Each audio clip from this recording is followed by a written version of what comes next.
بسم اللہ الرحمن الرحیم۔ السلام علیکم۔ حضرت عیسیٰ علیہ السلام کا واقعہ۔ حضرت عیسیٰ علیہ السلام بنی اسرائیل میں مبعوث ہونے والے آخری نبی تھے۔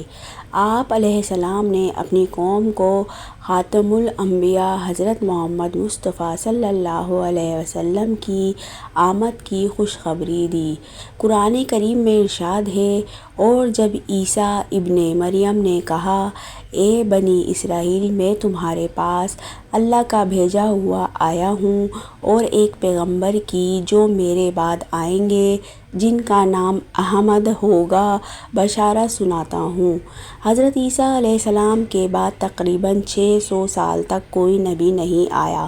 پھر اللہ تعالیٰ نے ہمارے آقا سرکار دو عالم صلی اللہ علیہ وسلم کو سارے جہانوں کے لیے رحمت بنا کر بھیجا اور ان پر آخری آسمانی کتاب قرآن مجید نازل فرمائی۔ حضرت عیسیٰ علیہ السلام پر انجیل نازل فرمائی گئی تھی۔ ارشاد باری تعالیٰ ہے، اور ہم نے ان پیغمبروں کے بعد عیسیٰ ابن مریم کو اپنے سے پہلی کتاب یعنی تورات کی تصدیق کرنے والا بنا کر بھیجا، اور ہم نے انجیل عطا کی جس میں ہدایت اور نور تھا۔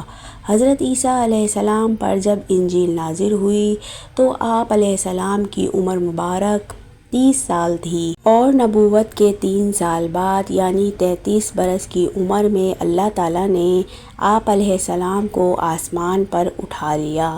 قرآن مجید میں تذکرہ۔ قرآن کریم کی 13 سورتوں میں مختلف ناموں سے حضرت عیسیٰ علیہ السلام کا تذکرہ موجود ہے۔ 26 مقامات پر عیسیٰ علیہ السلام، 23 مقامات پر ابن مریم، 11 جگہوں پر مسیح اور 1 مقام پر عبداللہ کہا گیا ہے۔ قرآن کریم کی 19ویں سورہ سورہ مریم حضرت عیسیٰ علیہ السلام کی والدہ محترمہ کے نام پر ہے، جس میں حضرت مریم علیہ السلام بنت عمران اور حضرت عیسیٰ علیہ السلام کا قصہ تفصیل کے ساتھ موجود ہے۔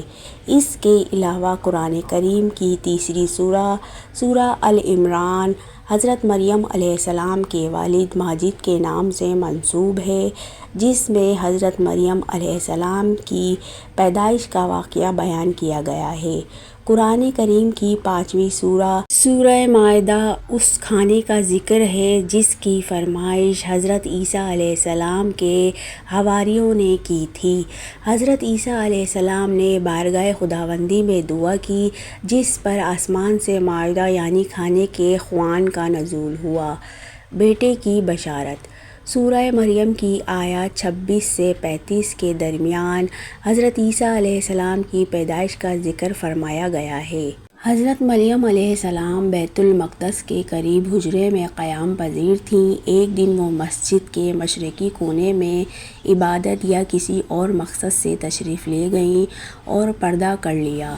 امام قرطبی رحمۃ اللہ علیہ فرماتے ہیں کہ وہ حسب عادت یکسوئی کے ساتھ عبادت الہی میں مشغول ہونے کے لیے حجرے کے مشرقی جانب کسی گوشے میں تشریف لے گئیں۔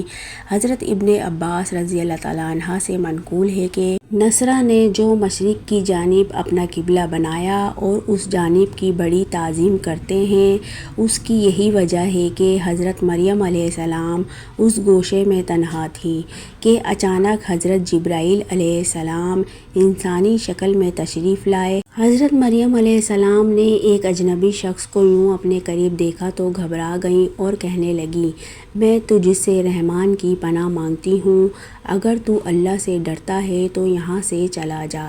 حضرت جبرائیل علیہ السلام نے فرمایا، تم مجھ سے ڈرو نہیں، میں تو پروردگار کا بھیجا ہوا فرشتہ ہوں اور تمہیں ایک پاکیزہ بیٹا دینے کی خوشخبری لے کر آیا ہوں۔ حضرت مریم علیہ السلام نہایت حیران اور پریشان ہوئیں اور تعجب سے فرمایا، بھلا میرے ہاں کیسے بچہ ہو سکتا ہے؟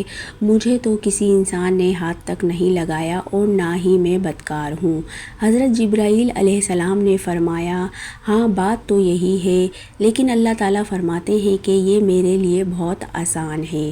اور ہم اسے اپنی قدرت تخلیق کے لیے نشانی بنانا چاہتے ہیں۔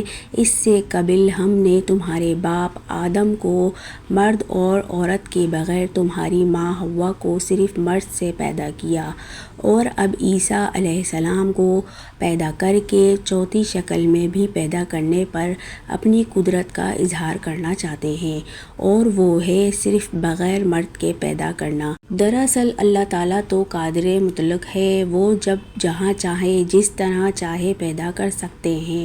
وہ بے جان چیز سے جاندار کو پیدا کر سکتے ہیں اور جاندار سے بے جان۔